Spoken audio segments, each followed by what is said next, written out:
Okay, we are back live in just an incredibly fun future proof with bells ringing, basketball games going on, and the only thing that can make that better is for me to have an opportunity to speak with Sally Tickner from Harriman House. Sally, thanks for joining us and being such a good sport. No, nice to be here. Thank you for having me. There's a lot happening here. So a lot of you will probably know Harriman House. You will certainly know some of the authors that they have published. Two that have actually been on goRIA fairly recently, Josh Brown, Dr. Crosby, of course, and fill in the blanks. Who are some other authors that you've published? So our most well-known is probably Morgan Housel, the author of Psychology of Money, which has sold 9 million copies, I have to mention. We've also got Barry Ritholtz, Heather and Doug Bonepath. So the bottom line is Harriman House has a lot of great authors, and you really specialize in the wealth management industry quite a bit. We do. Okay, so what we like to talk about here on goRIA is one of two things. Why should someone think about going RIA, and how can they go RIA? Today I'd like to speak with you about why. So for those of you in the audience that are still in the broker-dealer world, think about if you publish a newsletter, a one-page newsletter, how long will that take you to get through compliance?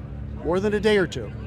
Now imagine if you have a 200-page book, how difficult that might be, perhaps, to get through broker-dealer compliance. So I will put out there that I will bet dollars to donuts you will have an easier time getting your book published in the RIA space, perhaps, than in the broker-dealer world. So with that as some setup, Sally, if you would please, tell us the 3 ways advisors can go ahead and get themselves published. Okay, so there's really, the 3 ways are with the traditional publisher. So Harriman House is part of Pan Macmillan, which is one of the big 5 publishers. We are a typical traditional publisher. You can self-publish, which is when you're literally flying solo, and then there's the hybrid model, which is a kind of combination of both.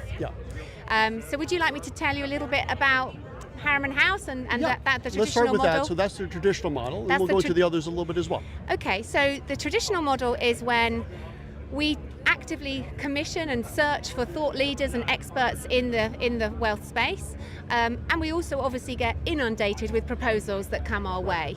So typically someone would map the aim and scope of a book. We then would have a publishing committee meeting where we have the right people around the table: sales, marketing, editorial, rights and licensing, and we decide as a collaboration, do we want to take that book forward? We look at sales forecasts, how it should be packaged, priced, and ultimately we match, if we go ahead, we would match an editor with that book, who then shapes the content, advises the author all the way through.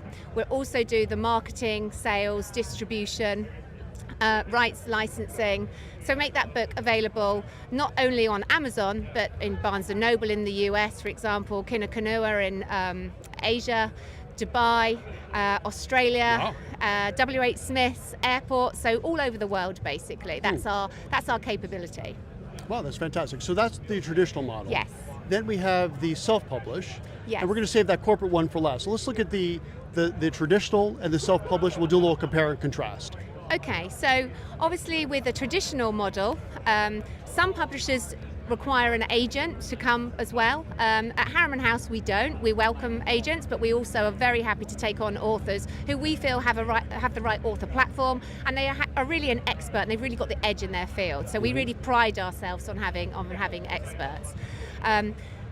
In terms of the self-published option, anybody can be a self-published author, but realistically it's a kind of pay-to-play model.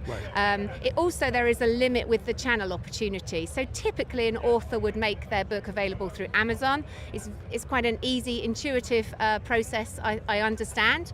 But obviously you don't get that global capability in the sense that you wouldn't be in a bricks and mortar store, for example. You wouldn't necessarily have print, ebook and audio. So Spotify, we have a good relationship with some of those vendors, and we can also make books available in different languages, and we work with corporates. So those are the differences. There's a wider reach basically with the traditional publisher. So the way I would probably sum this up for the audience, the traditional is you have to be really selected. Yes, totally. We vet them. And the self-publish is really kind of a euphemism for pay to play, as you mentioned, right? Yes. If you write the check, you're getting published. Exactly. Not that there's anything wrong with that. No. Right? But there's a bit of a difference, right? With the traditional model, it gives you that sort of badge of honor, that credibility that Yeah. you were selected Yeah. and not just had a check that cleared. Is that a fair statement? Yes, Okay. totally. Both of which are worth exploring if someone really wants to get published. I would imagine the being chosen model is probably the preference. Yeah. And if you're not lucky enough to get chosen or deserving of getting chosen, then self-publishing is not a bad option as Yeah, well. exactly. Okay, so let's talk about the third one. These first two that we talked about, I have heard about and I'm somewhat familiar with. The third one that you mentioned, the corporate model, I've never heard of it. I think it's really interesting. If you would tell us So the about corporate model that we publish, so we offer wealth advisors or firms, any corporate, an opportunity to take existing content that we have. So at Harriman House, for example, we have a portfolio of around 350 titles. We publish leadership books, finance books, business books, etc. So for a company to give away, like at Future Proof, baseball caps or water bottles is great. But we really feel that actually people should be given knowledge, particularly in the world of AI. People want to be able to have access and ask questions and have that kind of authority. But more often than not, the big thought leaders or the CEOs or portfolio managers, advisors, they don't have time to write a book and to go through all the compliance and the due diligence that's involved with that. So for them, they can come to a publisher like us, they can pick and choose one of the titles that we have, and then they can customize it. So they may just write a forward with a message which is aligned to their business values and their messages. We can do different covers, have their logo on the cover, and they could even include a QR code or an advert. So it's basically a peer-reviewed quality piece of content that they have ready to go, and they can just customize and give away and help their clients to actually understand what the book's about. And for our audience that only speaks American, advert is advertisement. Oh, sorry, it's my English accent. Which I'm sure they know. I just like making fun. All right, so I really think that's kind of interesting, and I can see a lot of use cases, especially for some of the larger firms, all of which have some kind of dedicated thought leader, right? Yeah. Otherwise they probably wouldn't be a large firm.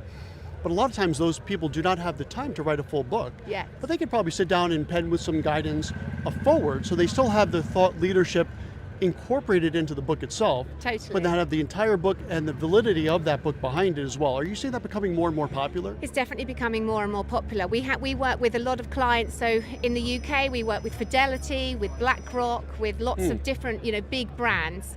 In the States, we definitely are seeing a kind of rising interest in it. Certainly, there's been a lot of interest here. There's certainly an appetite for people to explore this as a model. Yeah. So I think it's a great solution. All right, sounds good. So with the couple minutes we have left, what advice would you have to aspiring authors? Let's say they really want to get the truly published book done, because I think that's got to be everyone's first choice. Why would that be your second choice? What advice would you give to them? My advice is really, I suppose the number one thing is really know what you're good at, know what your strength is. Everybody here is an expert. There's some real talent at Future Proof. I'm sure you've been inundated with people. Everybody's got that kind of special factor. But what's the real pizzazz? What makes you really stand out from the crowd? If you're a wealth advisor or if you're an expert in money of any kind of regard, why are you better than the person who's in the next stand to you or the next person who's going to walk on by? Right. So really think about that. Kind of do the due diligence that you would do in your everyday business and benchmarking, but on yourself. What gives you the edge? What are your strengths? That's my kind of number one thing, I think. And then the second thing that we talk a lot about internally is, really focus on that author platform. We want somebody who's got kudos. They've got to be likable. They've got to be able to write in a chatty and accessible style. But actually, if you've got a blog or a podcast or you're doing speaking engagements, how's that landing with people? How are people really engaging with you? Because that's the sort of person we want to write a book.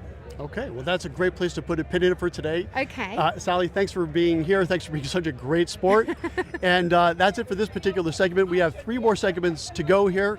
And as well, for the first time ever, we are doing goRIA after hours. Oh. When the drinking starts. Oh, I'm there. We will have you there for sure. So stay tuned for that, but we have 3 more traditional segments left, and then it's cocktail hour. Whoa. Thanks for joining us. We'll be back in another hour with our next guest. Thanks again, and Sally, thank you. Thank you.